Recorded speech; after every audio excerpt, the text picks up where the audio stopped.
You're listening to Superpower Up with multidimensional master, superpower expert, and former counterintelligence agent, Tonya Don Rekla.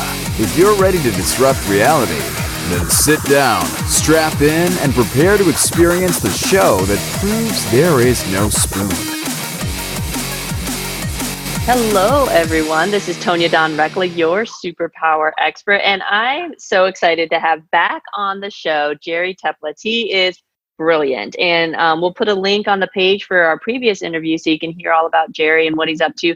And today I've asked him to come back on, and we're going to talk about brain power, right? So we all kind of get this idea that thoughts become things, and that our minds have this innate abilities and these powers that we're just probably scratching the surface around, and that's phenomenal that's entered into our collective consciousness. But so what, right? What are we doing with that, and why would we want to know that, and why would we want to use it, and what would we want to use it for? Those are the conversations that we're having here over at Disrupt Reality. And so I've asked Jerry to come back on so we can kind of start to bridge that conversation for you and help you see where some of the areas are that we can focus on that kind of uplift this conversation even into a new stratosphere. And so, Jerry, thank you so much for coming back on the show. We're delighted to have you back. Well, I'm delighted to be here. And by the way, my mom would love to have heard the word brilliant. I love it. Beautiful, beautiful. So we already know your superpowers from the previous interview, and if anybody wants a refresher, they can go back and listen to that. I wanna really talk with you today about how do we take this conversation? Like it's almost at least in my way, it's almost become superficial, right? Like blasé, like got it, thoughts become things, or think and grow rich. Like it's almost become this like, oh, drink your milk, right? Like we all drank the Kool-Aid. We bought into this notion, but what do we do with it? And so, from your estimation, like why is this such an important? I mean, you've dedicated a lot of your life's work into this. Like, what is it why is the brain so fascinating to you? Well, that's because we live on the earth plane here, and our brain and our bodies are crucial for functioning on this plane. And a lot of what I do is I look at the research that's out there and tie that into the points that I want to make for folks about how powerful they can really be. Because the notion is, from my standpoint, is you have your own personal energy system. And an example of how it operates, Tonya, so now you're representing my audience. Have you ever had a negative day at work? Negative day at work. No, but I have had negative moments while doing my work. Okay. So there are, by the way, congratulations. First of all, there aren't very many people who can say that. And most people, when they have a notion of a negative day, how did they feel at the end of it? They left feeling drained, tired, and exhausted. And then if you ask them, have you ever had a very positive day at work? And so now you can answer that one, Tonya. Well, I have a positive day every day. So yes, absolutely. That's my world. Good. And so you leave at the end of the day feeling how? Whole, expansive. Great. And a lot of people use the word energized when I say that to an audience. And by the way, it's the audiences that I speak to will say on the negative day that they felt drained, tired, exhausted, and on the positive day they felt up and energized. And so that's very real, because negative disaster days, you're physically, you're mentally, you're emotionally drained. You're drained and exhausted. Positive days, you're energized. Now, why does that matter? Well, when you go home to your family, you're going to have a bunch of hours of your own time. And on that negative disaster day, how are people's relationships with their families, with their spouse, with their kids, with their loved ones, in effect? They don't have the energy for them. Versus on the positive day, you're leaving feeling energized, and so you have the energy for those relationships and to enjoy them and to take part in them. So that's kind of saying that there is a real impact on that. Plus, if you look at even at work, last 4 hours in a disaster day, how effective are people getting things done, accomplishing what they like to see happen? And the answer is not a pretty sight out there. But on a very positive day, that's all different because their energy is different. So what I'm looking at is their personal energy system and what can they do, in effect, to make the last 4 hours be very positive for themselves, because that's using the mind and the body to actually create an outcome that impacts their whole life. And there's some interesting research I can share with you on optimists versus pessimists, if you like, Tanya. Absolutely. So the original study that was done in this area, one of the early studies, followed a class of Yale graduates through their entire lifespan. They found that people who lived longer, enjoyed life the most, stayed healthier, were the optimists versus the pessimists. They found optimists have 3 times less hypertension than pessimists. And the most positive optimists had the lowest level of blood pressure. They found optimists had 50% less cardiovascular disease than a pessimist. And if an optimist did have to go into hospital for a heart problem, their survival rate over 15 years was 30% greater than a pessimist. And there's also a gene for dementia. And they found if people who have this gene but have a positive attitude about aging are 50% less likely to get dementia. So what I'm talking about is there's an actual life impact on what your attitudes are out there. Another interesting study was looked at Catholic nuns. In their teens and 20s, they had them write their autobiography, what was their life going to look like, and what they looked at were how many positive emotional words did they use in their writings, and they found the ones who used the most positive emotional words in their writing lived 7 to 10 years longer than those who did not. So what I'm talking about is there is for each of us an impact that we would probably not normally suspect just from having an attitude about something. Well, I think some of that's perpetuated by society, right? Like we applaud the commiserating. We like the one-upsmanship of who's got the hardest gig and who's got the most things to feel put upon by, and that those are common threads in communication in our societies, especially in developed countries where, at the end of the day, we don't really have a ton of life-threatening things to concern ourselves with. So it's like, where do you harness, where do you channel those energies? If we haven't learned how to integrate them and transmute them within ourselves, they're going to find somewhere, somehow, they'll find something to complain about. And when we go looking out at the world, we can find lots to complain about, right? Lots to be scared about, lots to feel put upon, lots to feel heavy about, dense about. And so I love what you're talking about. We're going to jump into a quick break. After the break, I want to dive into kind of the difference between low energy and high energy versus low frequency and high frequency, because I think that we're circling around this conversation around density that we love here in the Superpower Dialogue. But before we jump to break, Jerry, let's make sure people know where they can go to find out more about you.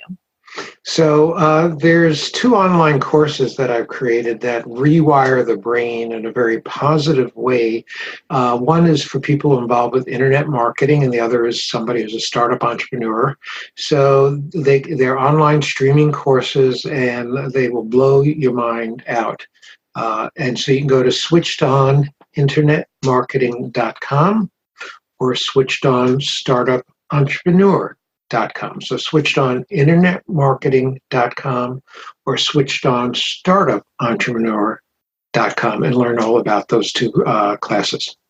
Awesome. Thanks, Jerry. Well, we're going to go to break, folks. We've been talking with Jerry Teplitz about brain power. When we come back, make sure you come back to after the break, because we're going to dive into kind of, applying this into the world of superpowers and how you can have these conversations without thinking that you always have to put on a happy face, even when you're not feeling happy, right? How do we reconcile that within ourselves? So stick with us and we'll be right back. Are you here to change the world? Do you talk about things like vibration, frequency, awakening, and consciousness? Are you pretty sure you have superpowers? The Superpower Net is unlike normal coaching programs and conscious communities. We provide training, intuitive guidance, peer-to-peer learning, intensive one-on-one coaching, and a high vibrational network of people just like you. When you join the net, you get 24/7 access to a collaborative group of people who support you as you master your personal power and unlock your superpowers. If you're ready to use your superpowers to change the world, then join the Superpower Net today. Visit superpowerexperts.com/the net to learn more.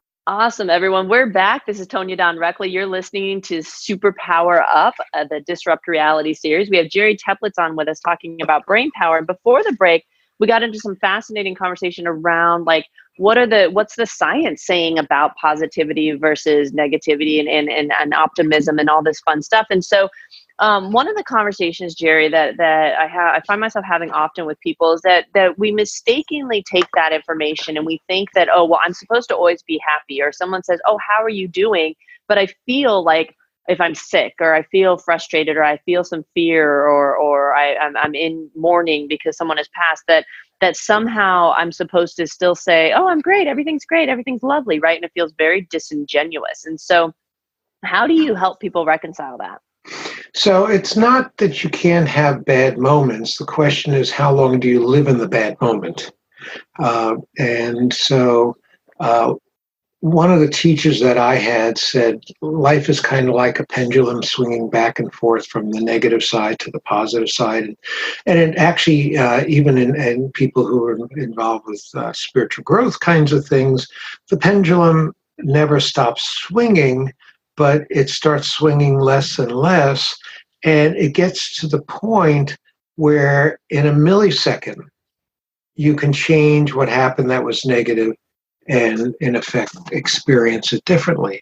So that it's not to not have it, but what do you do about it when it happens?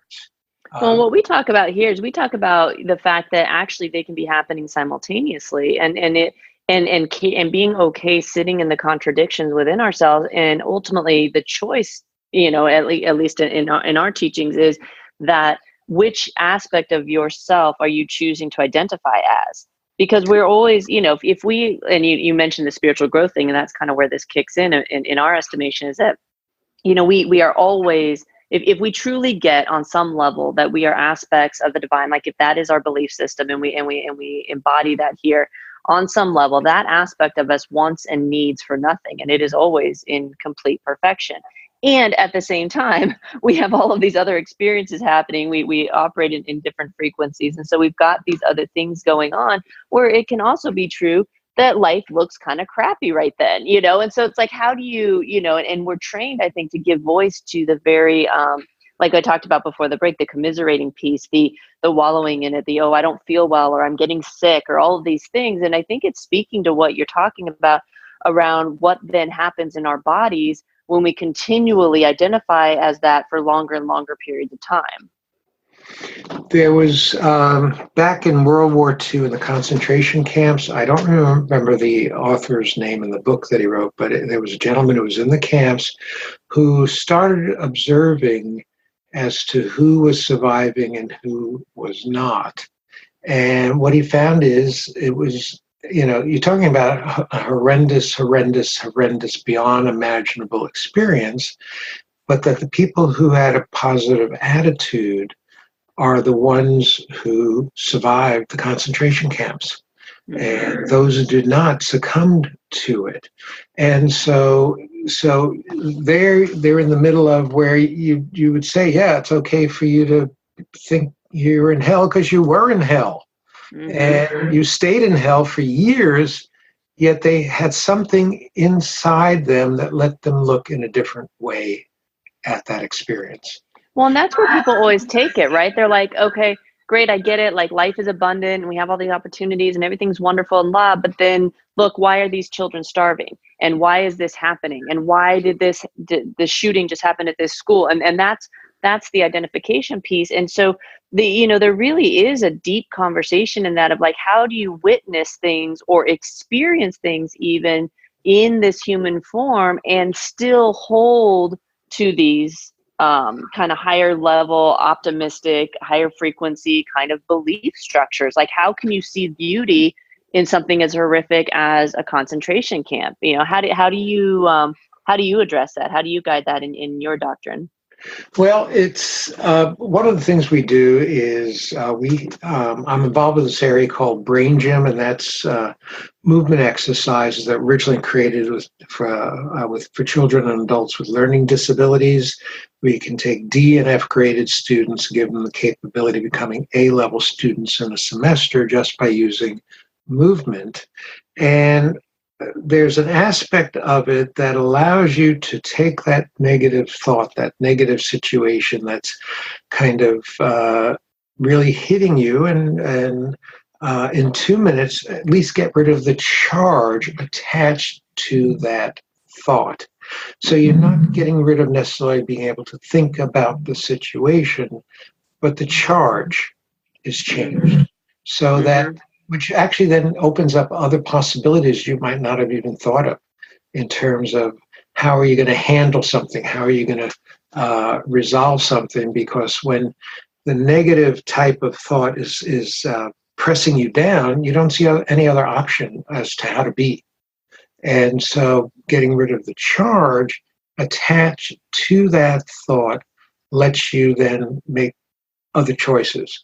So yeah, with what you're talking about, there's death and there's destruction all around us all the time.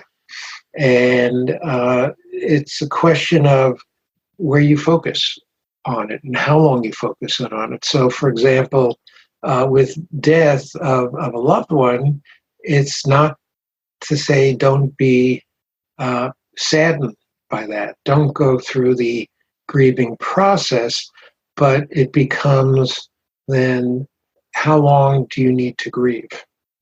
Well, and that's not saying that there's a time limit on it, but that there's some choices there. It's kind of like a couple who get divorced, and one of them 25 years later is still angry at the other one for the divorce. So they spend 25 years of their life being pissed off about something that's not going to change. It's an event that happened. And so that's not to say they shouldn't have had any feelings about it when it happened, but at some point, life moves on. Yeah. Well, and I love that we're talking about this because we're in the middle of a lot of conversations around anxiety, right? Like nobody's being quiet about the fact anymore that, in this country alone, we have some of the highest anxiety rates and stuff. And I suspect, so this is I'm crafting my new soapbox around this. But I suspect that a big part of what's happened is that a lot of us operated off of the misconception that if we simply accomplished more and got more and attained more, then we were going to be happy, and that the stressors of survival would kind of dissipate, and all of a sudden life would be great. And I know that from my experience in my life, like there was this for a long time, there was this questing, this seeking, and it was like checking box after box. First I thought it was, I have to accomplish really well in school. And so, I got my graduate degree, and then it was like, well, I have to find the perfect job. And so I was a spy. And so it's like, I'm checking all these boxes, and it's like, wait, there's still something that's not feeling full within me. Like, and then I get married, and then I have a kid. Like, it's like, I pretty much have checked all the boxes at this point, only to discover that what I was seeking was something else entirely. And I think that that's the biggest misconception of, Maslow's hierarchy, is the sense that we can address all of our needs and stuff like that, but there's an internal process that occurs that if we haven't developed the muscles, if you will, or the techniques internally to manage things like that fear that initially exists to keep us alive, right? The fight or flight. But if it's left untempered, it will find anywhere. And what happens in developed countries is like, we're no longer having to necessarily fight for our survival. What do we do with that energy? Where does it go? And it creates this perpetual state of discontent, like your example about the divorce. Like, we can always find something. I mean, that's a great example. That's an easy one to kind of be like, yeah, you should be upset. Like, you got divorced. Like, all these things happen, and look at all the ways that he or she treated you and whatnot. And it's easy for our minds to hold on to that because we feel justified in it, rather than looking at what are the internal processes that I'm using and reinvigorating over and over and over again to create this perpetual state of discontent.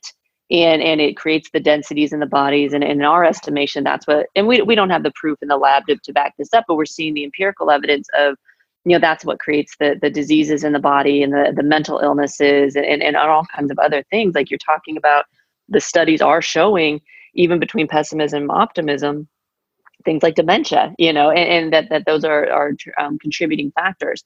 And so I think we're starting to get that it's not enough just to fix the quote unquote problems of the world, right? Even if we resolved poverty, let's say magically we could wave a wand and it's gone, it doesn't change the fact that all of us are programmed to have these internal structures that are designed specifically for fight or flight. Well, what happens when we get rid of the stimulus that is a real threat? We start conjuring them right everywhere. And so I think there's some tie-in here with the conversations that you're having in the mind space. Yeah, absolutely. As a matter of fact, there was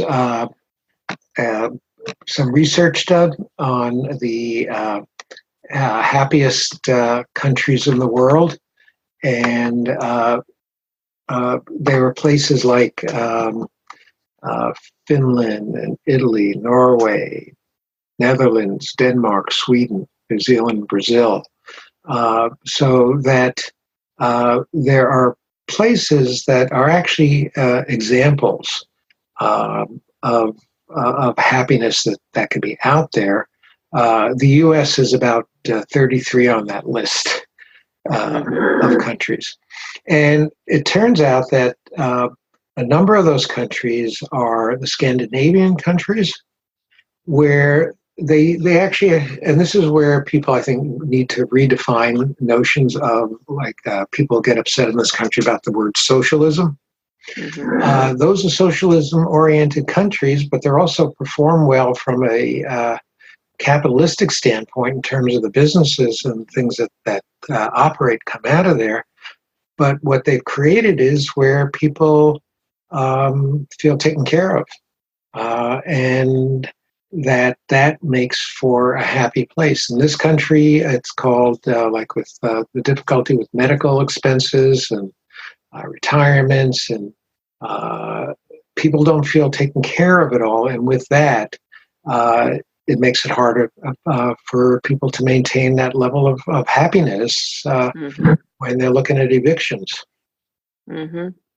Yeah, I think that you're absolutely spot on with that. Well, obviously, we're just scratching the surface, folks, on where a lot of this can take us. But from a personal standpoint, you start looking at where you're leaning into perhaps some old patterns, some old, maybe even the fight or flight kind of things, where you're immediately when you're in a situation. I see it a lot in social media, honestly. Like social media is causing so much angst for a lot of people because what it's doing is it's triggering that feeling inside of us that we have to make a decision. Like, we have to know how we feel about something. We have to have an opinion about it. We have to decide, do we like this? Do we not like this? Are we in agreement? Are we not in agreement? And what we're doing really is we're going, does this threaten me in some fashion? Does this person believing this or thinking this or perpetuating this somehow threaten me? And it puts us in this immediate, like I just watch people when they're on social media and their reports about it and how they feel about it. And you can tell how confident somebody is in their reality based on their relationship with social media. And it's super fascinating sociological experiment to just kind of be in witness to all of this. But pay attention to that, folks. Pay attention to where your body or your mind is giving you signals that you feel somehow threatened in an environment. And it may be subtle. It may be very subtle, but that piece then starts to craft a whole story around it and it gathers up the emotions around it and finds contributing information and justifiable, excuses and all this kind of stuff that starts to churn and create this version of reality that justifies you being miserable. I mean, that's how this happens. And so, pay attention to what Jerry's talking about. If you're in the entrepreneur space, check out his programs and make sure that you're not bleeding that over into your businesses. Like, you can't really create a business that's set out to change the world and do things differently if you're operating off of old programs that are perpetuating misery. It's not going to happen. And so if you're kind of the one that's driving that train and you haven't looked internally to yourself, then let's start taking some responsibility for that. We have programs here at Superpower Experts. The Superpower programs are designed exactly for the change agents. If you know that you're here to have an impact on the world and some of this stuff is hitting a little close to home for you, you probably want to get some assistance with it. So check out Jerry's material, check out our stuff, but make sure that you're leaning into the folks who are saying, look, this matters. Like, we're not going to brush it under the rug. We're going to tell you, like, pay attention to this stuff, because I think with some of the stats and the information that Jerry has shared, there's really good reason for you to start looking at what may be just kind of your mind on autopilot. But let's see if we can't maybe enjoin our minds and our brains to participate in this bigger vision and these bigger versions of ourselves that we also desperately want to live here. Jerry, any last closing thoughts for our audience before we go? Well, just that we're the ones individually who have to make a choice as to which side of the coin we're going to be facing most of the time. And that's a decision that the notion of optimist versus pessimist is a very real decision that has outcomes for you. So make the right decision or else. I love it. Dun, dun, dun. Yeah. And so, again, if people want to learn more about those two courses I have online, if you're involved with internet marketing, it would be switchedoninternetmarketing.com. And if you're in startup entrepreneur mode or interested in that, it's switchedonstartupentrepreneur.com, switchedonstartupentrepreneur.com. Well, and I will tell you, I get the extreme delight of seeing Jerry periodically when we teach together at CEO Space, and nothing is better than a hug from Jerry and just knowing he's in the world and doing his things and he's delightful. So if you have a chance to connect with him, make sure you take advantage of that. Jerry, you're magical and we love you, and we just love your perseverance in this body of work that you're in the middle of and how fully you give of yourself to it. It's truly a delight. Well, thank you. I really appreciate that acknowledgement. So thank you. Beautiful. Absolutely. To all of you out there, as always, we appreciate your loyalty. Thank you so much for listening. Tell your friends about the podcast. We're upwards of 1 million downloads a month right now, so which is super exciting, and they just keep growing. So we love the viral nature of this, and we love that people are saying we want to hear good things that make us feel good about ourselves and are doing good in the world. So let's keep at that, folks. And until next time, go out, uncover your superpowers, and change the world. Take care, everyone. Are you ready to discover your superpowers? Go now to superpowerexperts.com and take the superpower quiz today.